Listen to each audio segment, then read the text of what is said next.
Electric field due to an infinite plane sheet of charge. जैसे ही बात होती है कि electric field, first of all हमें क्या देखना है, इलेक्ट्रिक फील्ड।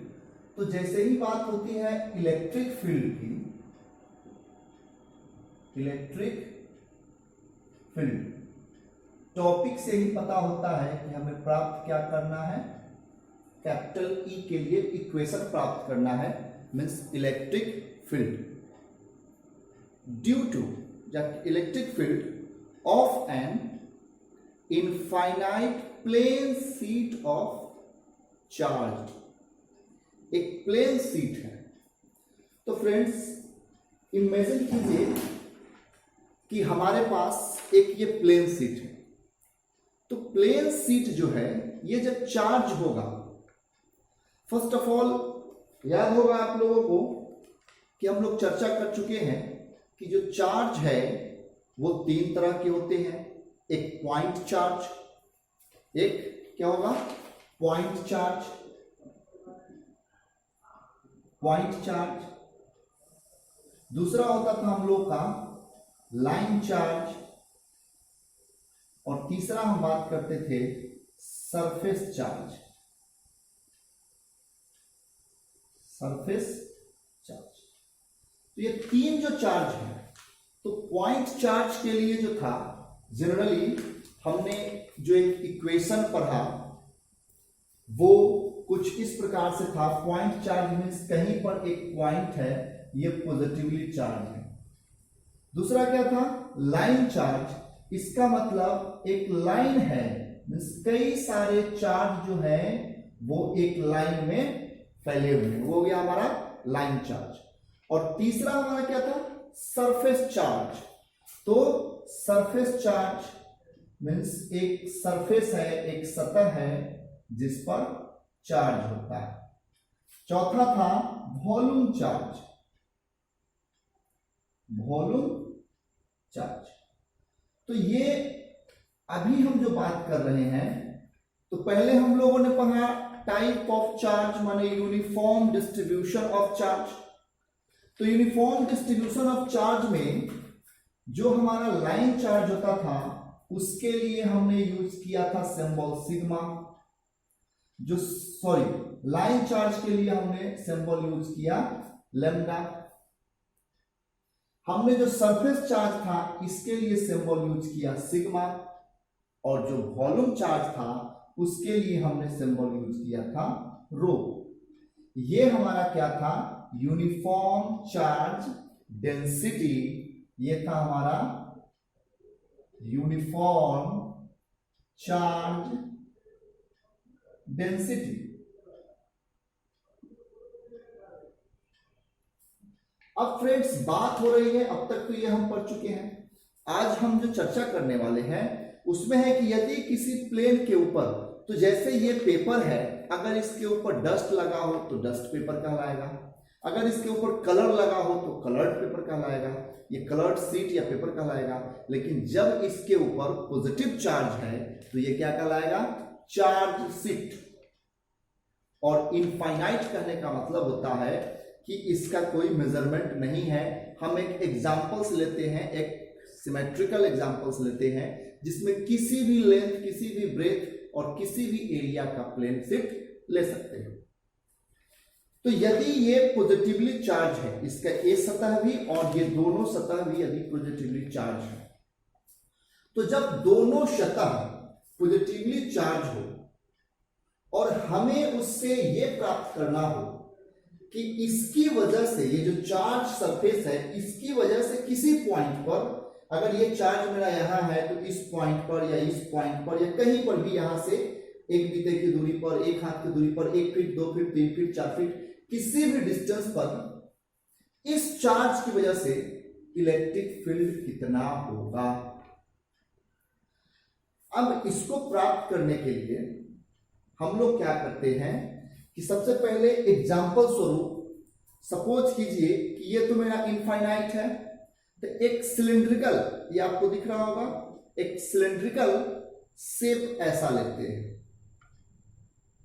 इसके ऊपर। अब जब हम इस चार्ज प्लेन शीट के ऊपर एक सिलेंड्रिकल शेप लेते हैं तो इसमें क्या दिखा कि यह जो सिलेंडर का जो लंबाई है यह इस शीट के ऊपर क्या है, परपेंडिकुलर है। जब यह इस शीट के ऊपर परपेंडिकुलर है इसका मतलब हो गया कि इससे निकलने वाला जो इलेक्ट्रिक फील्ड लाइन है वो ऐसे है, पेन के माफिक है, इस मार्कर के माफिक है, ऐसे है। मतलब है कि इस कर्व सरफेस से, ये कर्व सरफेस से ये जो इलेक्ट्रिक फील्ड लाइन है वो पैरेलल है। तो कर्व सरफेस से तो कोई फील्ड लाइन पास नहीं होगा। तो जो इलेक्ट्रिक फील्ड लाइन पास होना है वो कहां से पास होगा, तो केवल इस होल से पास होगा। इसके जो ये ओपन माउथ है, कैप कहिए इसको, ओपन, केवल इससे पास होगा, इससे पास होगा। अब देखिए, तो जब हम ऐसे रखें, इमेजिन कीजिए कि ये शीट के पूरा आर पार होगा, ठीक है। तो एक इधर से भी होगा और एक उधर भी होगा। तो इसमें से जो निकलने वाले फ्लक्स होंगे तो केवल हम इस फ्लक्स की कल्पना करेंगे जो इससे पास होगा। तो मान लेते हैं कि ये जो हमारा एरिया है यह एरिया ए है, ठीक है फ्रेंड्स। अब फ्रेंड्स जैसा हमने आपको दिखाया, अब हम इसका एक डायग्राम ड्रॉ करते हैं कि इमेजिन कीजिए कि ये हमारा एक प्लेन शीट है और यह शीट जो है वो फुल्ली पॉजिटिवली चार्ज है। ये जो प्लेन चार्ज शीट है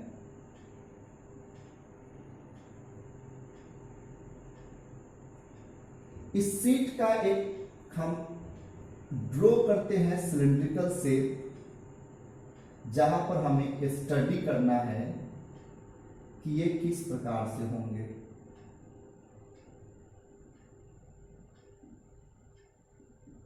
यह शीट के पूरा आर पार निकला हुआ है, जैसा कि हमने आपको बतलाया था कि एक तरह का सिलिंड्रिकल शेप लेंगे जो शीट के पूरा इस पार से उस पार निकला हुआ है। अब इसमें क्या कंडीशंस है, इसमें जो कंडीशन है कि यह जो एरिया है तो ये हमारा हो गया एरिया, और इलेक्ट्रिक फ्लक्स तो इसके पैरेलल निकल रहे हैं, इलेक्ट्रिक फ्लक्स इसके पैरेलल निकल रहे हैं। और ये जो एरिया है मींस जो सरफेस है, तो जिस सरफेस से फ्लक्स निकलते हैं जिसकी हम काउंटिंग करते हैं उसे हम लोग क्या बोलते हैं, गॉसियन सरफेस। तो हम इस दोनों तरफ के, इधर को भी और इधर को भी, इसको गॉस सरफेस कह सकते हैं, गॉस सरफेस कह सकते हैं। अब फ्रेंड्स ये जो शीट है ये यूनिफॉर्म डिस्ट्रीब्यूटेड चार्ज है, मतलब इसमें जो चार्ज है वो एक समान बिछाया हुआ है और उस चार्ज का जो डेंसिटी है वो है सिग्मा। सिग्मा हो गया हमारा यूनिफॉर्म चार्ज डेंसिटी। सिग्मा हमारा क्या हो गया, यूनिफॉर्म चार्ज डेंसिटी। तो अब हम लोग कॉपी खोलिए और पहले इसे नोट कीजिए जो अभी आपके स्क्रीन पर आ रहा है, ठीक है फ्रेंड्स। लिखिएगा, consider an infinite thin plate sheet of positive charge having a uniform surface charge density sigma on both sides of the sheet. Got it? हमने क्या किया कि जो एक यूनिफॉर्म प्लेट इनफाइनाइट है इसके दोनों तरफ जो चार्ज बिछा हुआ है उसका यूनिफॉर्म डेंसिटी है सिग्मा, ठीक है। अब आगे देखते हैं, to find electric field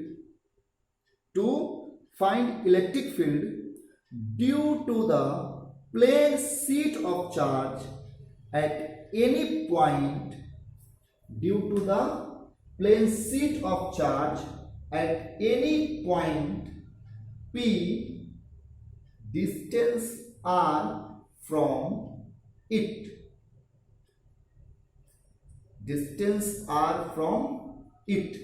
Distance r from it कहने का तात्पर्य होता है कि इस सीट से लेकर के और इस पॉइंट पर जहां पर P की बात हो रही है का जो डिस्टेंस है वो है r. डिस्टेंस r इस सीट से लेकर के इस P तक का जो डिस्टेंस है उसकी बात हो रही है. ठीक है फ्रेंड्स, चलिए अब जब आप नोट कर लिए तो हम लोग देखते हैं, अब हम देखते हैं कि the electric field line, that means the amount of flux passes through Gaussian surface. The total amount of flux, the total flux passes through Gauss surface.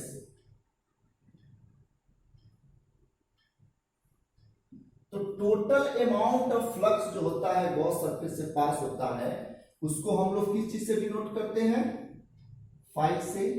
तो फाई बराबर क्या हो जाएगा कि electric field into surface area. Electric field into surface area. अब friends ध्यान देने योग्य बात है, ये जो सिलिंड्रिकल पार्ट है ये तो दोनों तरफ है, मींस इधर का भी सरफेस एरिया ए है और इधर का भी सरफेस एरिया ए है. अगर ये सरफेस एरिया ये है, ये सरफेस एरिया ए है, तो टोटल फ्लक्स तो दोनों तरफ पास होगा. तो दोनों तरफ पास होने वाले टोटल फ्लक्स का जो सरफेस एरिया होगा उसे हम लोग 2a से डिनोट करते हैं. That means vector a into 2a. ये हो गया हमारा इक्वेशन 1. अब फ्रेंड्स बात आती है गॉस साहब ने क्या कहा. तो अकॉर्डिंग टू गॉस थ्योरम,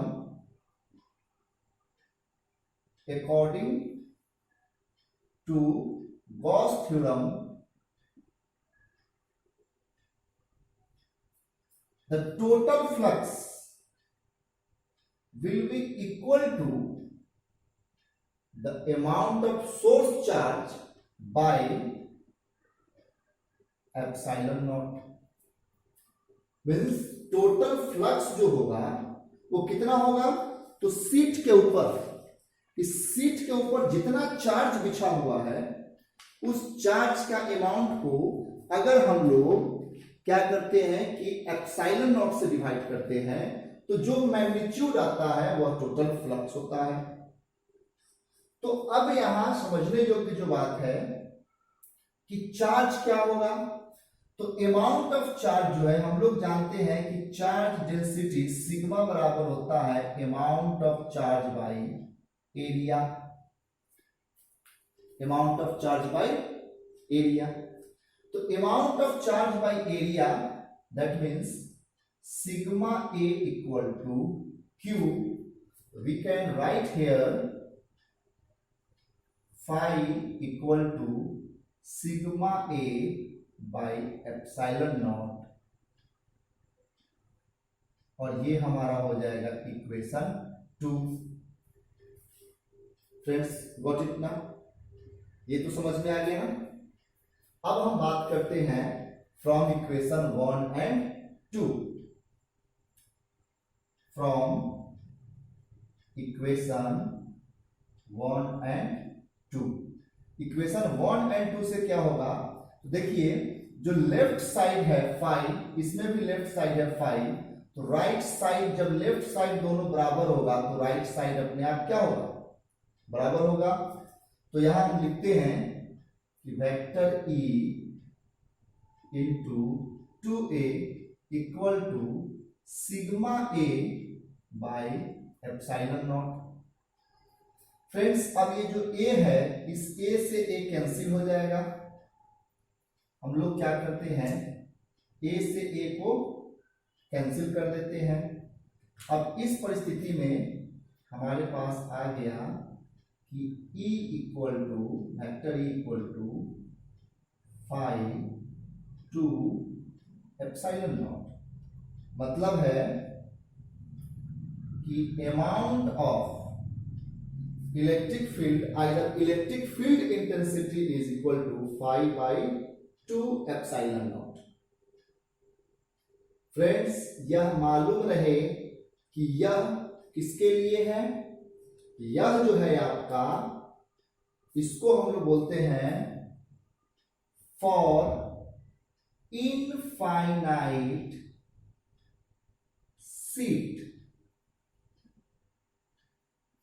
यह किसके लिए है, फॉर इनफाइनाइट सीट।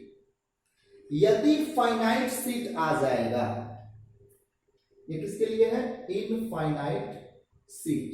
यदि ये जो सीट है, इसकी थिकनेस, इसकी मोटाई का जब कोई आइडिया नहीं है तो यह इक्वेशन काम करेगा। यदि ऐसा हो कि इसके थिकनेस का, इसके मोटाई का माप मिल जाए, हम इसे क्या करें, मेजर कर ले स्क्रू गेज से, और थिकनेस इसका जब मालूम हो सकता है, जब फाइनाइट सीट होगा उसके लिए क्या होगा। अब हम चर्चा कर रहे हैं for finite seat, for finite thick seat.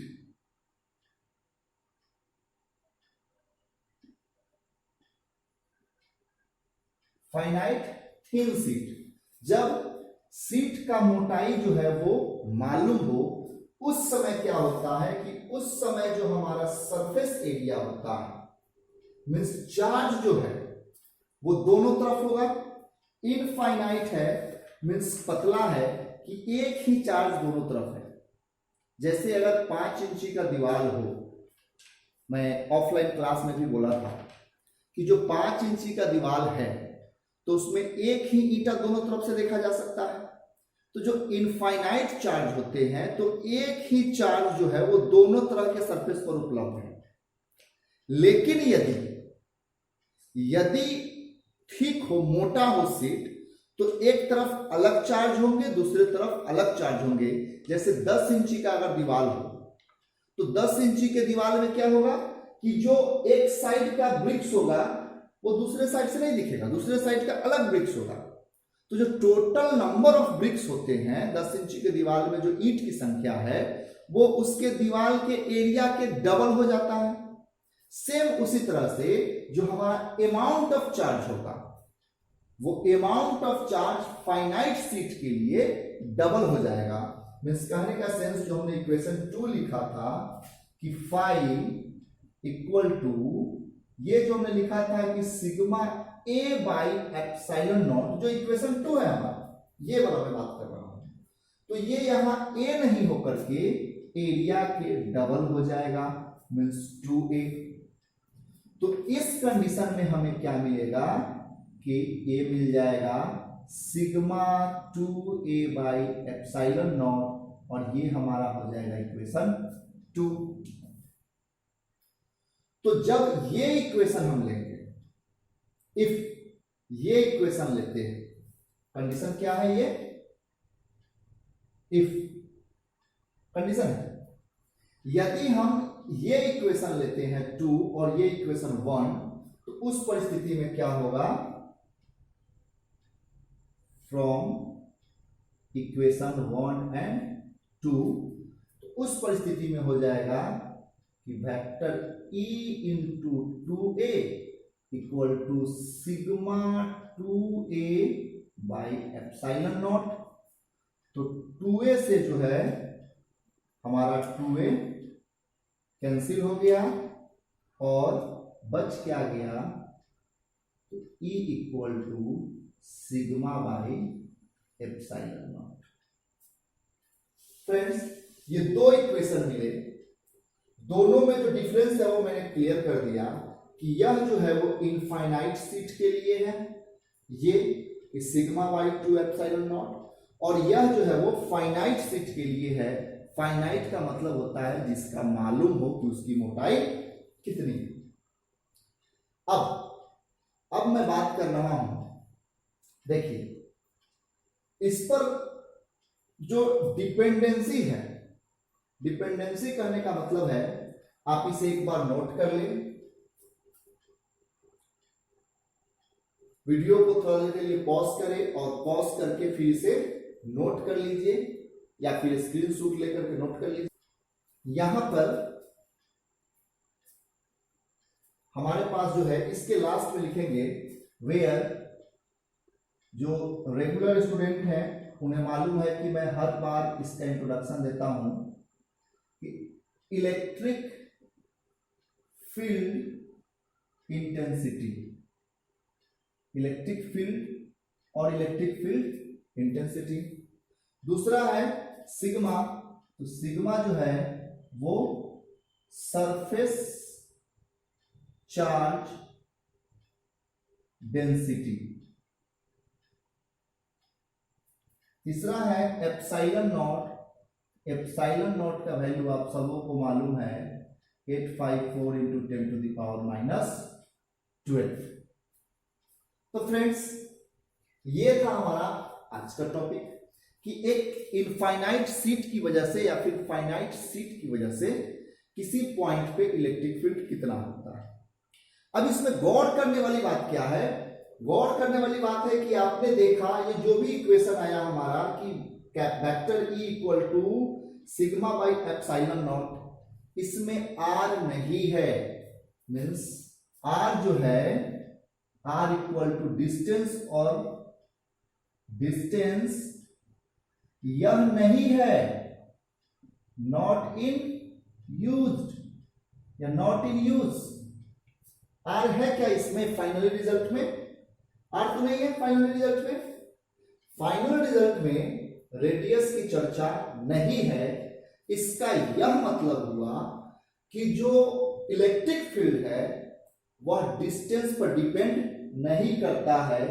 कहने का सेंस है कि यदि ये सीट है तो इस सीट के पास जितना इलेक्ट्रिक फील्ड होगा, बाहर भी उतना ही इलेक्ट्रिक फील्ड होगा, दूरी पर भी उतना ही इलेक्ट्रिक फील्ड होगा, उस कितने डिस्टेंस पर होगा इससे इलेक्ट्रिक फील्ड का कोई लेना देना नहीं है, इस थ्योरम के हिसाब से, इस थ्योरम के हिसाब से। But actually in practice, in reality it depend on the distance. वास्तव में जो है यह डिपेंड करता है, तो इसे आप कह सकते हैं कि ये इसका डिमेरिट है। और आगे के जब क्लासेज होंगे, पढ़ाई होते हैं हायर क्लास में, तो उसमें इसको कंसीडर किया जाता है। फिलहाल अभी ये इतना तक ही है। अब इस पर डिपेंडेंट मैं न्यूमेरिकल की बात कर रहा हूं। फ्रेंड्स अगला क्वेश्चन है कि what will effect on electric field intensity, what will effect on electric field intensity if surface charge density is increased by 50%। तो surface charge density इसका मतलब सिग्मा, अगर ये 50% से इंक्रीज कर जाए, surface charge density अगर यह 50% से इंक्रीज कर जाए तो इसके इलेक्ट्रिक फील्ड पर क्या इफेक्ट होगा। इसमें भी दोनों बात याद रखनी है, एक कि सीट फाइनाइट है या फिर सीट इनफाइनाइट है। तो फ्रेंड्स अब बात करते हैं फाइनाइट सीट के लिए। तो फाइनाइट सीट होगा तो क्या होगा, तो फाइनाइट सीट होगा तो क्या होगा, फाइनाइट सीट देखिए, तो नॉर्मली फाइनाइट सीट में हमने क्या देखा है कि इलेक्ट्रिक फील्ड इक्वल टू होता है सिग्मा बाई एप्सिलॉन नॉट। तो ये हमारा हो गया फाइनाइट सीट।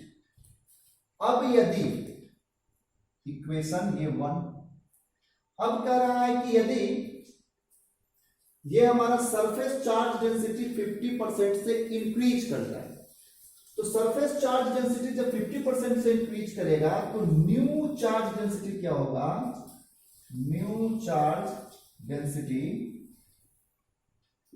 जो हो जाएगा उसको 50% इंक्रीज करा दीजिए, means sigma plus 50% of sigma. जब इसको मैथमेटिकली सिंपल करेंगे तो हो जाएगा sigma into 50/100 and that will equal to, काटिए 1 2 और ये हो जाएगा 2 sigma plus sigma by 2 that will equal to 3/2 sigma.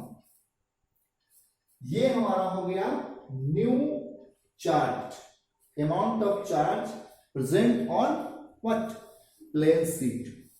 तो जब ये चार्ज डेंसिटी आ गया नया 3/2 सिग्मा, तो अब इसके बेस पर इलेक्ट्रिक फील्ड कितना होगा वो देखिए। इसके बेस पर जो इलेक्ट्रिक फील्ड होगा कि electric field intensity equal to होता है जनरली क्या है, अब हो जाएगा सिग्मा की जगह पर आ जाएगा 3/2 sigma by epsilon not, means epsilon not.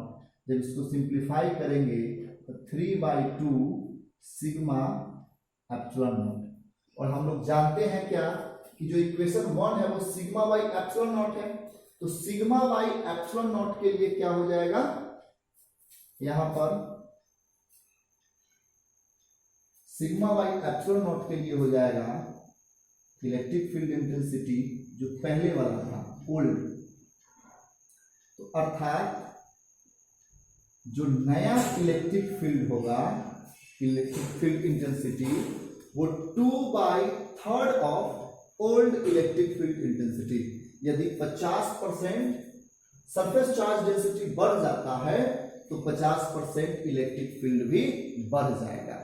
यह किसके लिए हुआ, यह उसके लिए हुआ कि यदि शीट क्या हो, फाइनाइट हो। ठीक है, एक आंसर हमारा ये हो गया। अब हम बात करें कि यदि sheet, if infinite sheet means for infinite sheet, अब हम बात किसके लिए कर रहे हैं, फॉर इनफाइनाइट शीट, उसके लिए हमारा इक्वेशन क्या हो जाता है 2 एप्सिलॉन नॉट, बाद बाकी सब सेम रहेगा। तो यहां पर क्या लग जाएगा 2 और 2 लग जाने से ये हमारा हो जाएगा 2 अर्थात 4। तो इस तरह से जो है कि इनफाइनाइट शीट के लिए क्या आंसर होगा कि 3/4 of old electric field intensity, means new intensity of electric field when the surface charge density is increased by 50% will be 3/4 of old electric field intensity। जब हम लोग क्या करते हैं कि इलेक्ट्रिक फील्ड इंटेंसिटी को बढ़ा देते हैं 50% से, तो जो नया इलेक्ट्रिक फील्ड इंटेंसिटी हमारा होगा वो कितना हो जाएगा 3/4 ऑफ इलेक्ट्रिक फील्ड।